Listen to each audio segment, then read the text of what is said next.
And welcome to a choose your path called Decide Your Zombie Adventure. So let's get to it. Here, take this with you. Sorry we cannot give you more food, but if you search places you might find some more.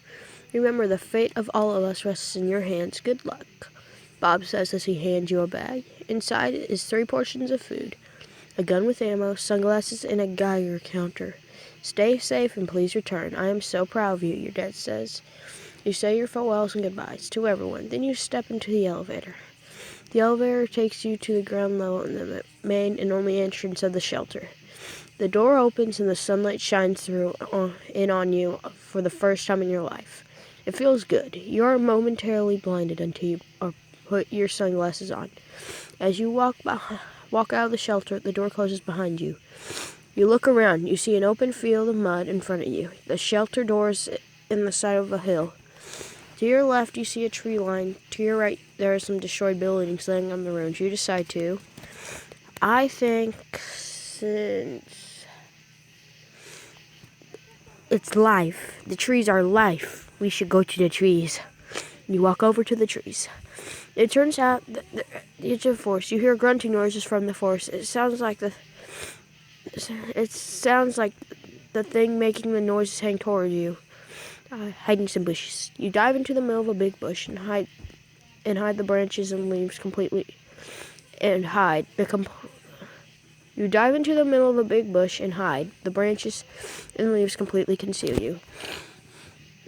The grunting gets louder and louder, until it sounds like whatever is making the noise is right next to your bush. You are unable to see through the bush. You decide to stay hidden, wait for your guys. With your head down, you stay quiet. The grunting noise stops after a few hours. You feel safe in the bush, but you are starving and have hunger pains. You decide to stay hidden, eat some.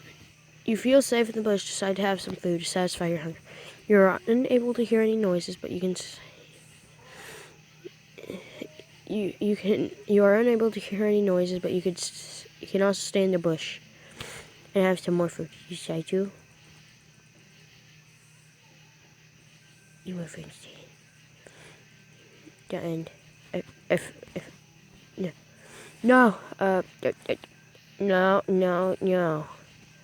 No, go back.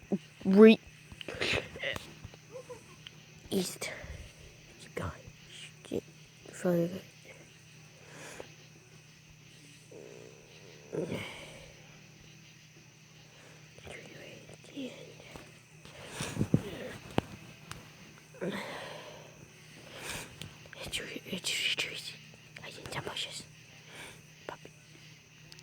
Introduce yourself.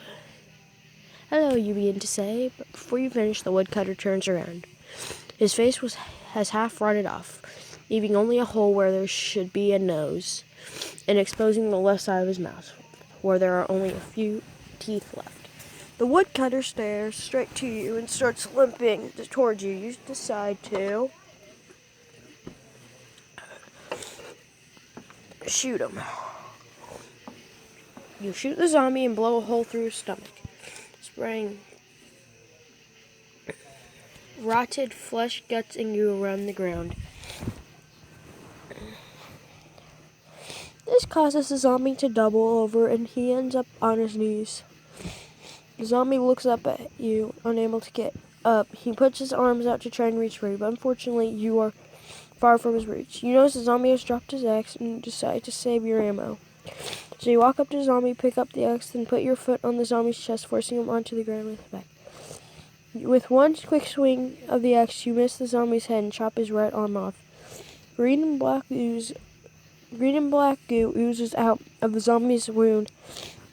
His arm writhes around on the ground. You have a second attempt at putting the zombie to rest. Instead of hitting the zombie in his neck and severing his head, like you intended, you hit him in the head with the axe. It splits his head in two as though it was a watermelon.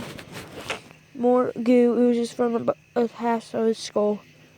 Then comes the thing that shocks you the most. A cockroach scurries from the top half of his skull.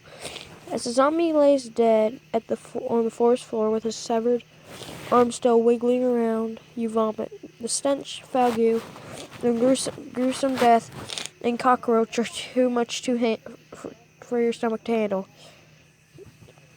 You are not happy that you now have you are happy that you have an axe, but not sure if you want to use it on zombies unless you really have to. You hear multiple groaning noises come from deeper in the forest. You decide to climb a tree. The groaning noises get louder, but you are unable to see anything due to the thick branches below you. It's starting to turn to falling in color, so my nose is stuffy.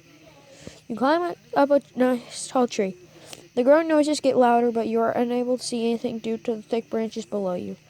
After a few minutes, the groaning noises grow fainter and fainter until you are unable to hear them anymore. You climb down the tree and decide that it is best to walk the opposite direction of where the noises went. Hi.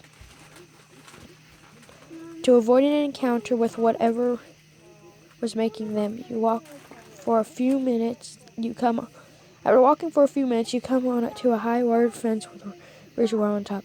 You follow the fence to the gate where there is a farmer with a shotgun pointed straight at you, sitting inside the gate. That's close enough, stranger. What do you want, and why shouldn't I shoot you where you stand? The farmer states. You reply, I've been searching for food for my community that's still living in a shelter. You reply, shelter people, eh? I used to live in one of them, but found it a bit too cooped up for me. I don't trust you, and I don't like the look of you now. Piss off. If I see you snooping around here, I will shoot you, the farmer responds.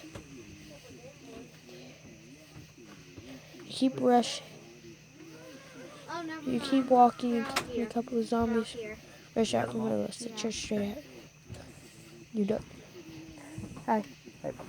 Can Here, don't let that cover get down over that. duck behind your farmer, and the farmer empties both barrels and his shotgun into the zombies. The zombies disintegrate, leaving a stinky, smelly mess where they were standing. You get to your feet and brush yourself down. Maybe you had better come up to the house and have a rest, the farmer tells you. You follow the farmer up to his house. He puts a bowl of stew in front of you and you eat. What? Shh, I don't know. It's not my problem. You follow the farmer up to his house. He puts a bowl of stew in front of you and a drink. He doesn't have anything which you think is a bit strange. You decide to. Yeah, blah, blah, blah. Honestly, I'm not going to read all this.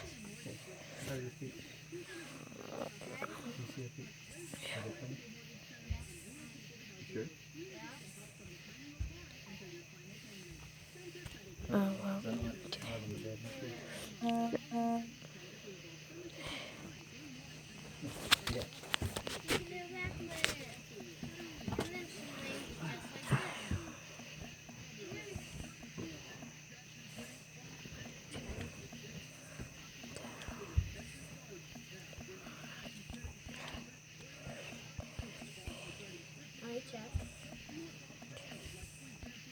Oh yeah, I accidentally forgot to turn them off. That isn't dirty. Well, that's yeah, kind of No, bed isn't dirty. Nope, bed isn't dirty. Ow. I said bed isn't. That tickled. Okay, I'll put it in.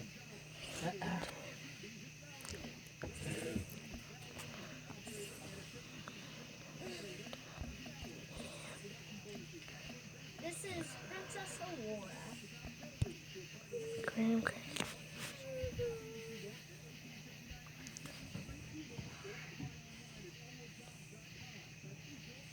Thank you for watching and sorry about that. Goodbye.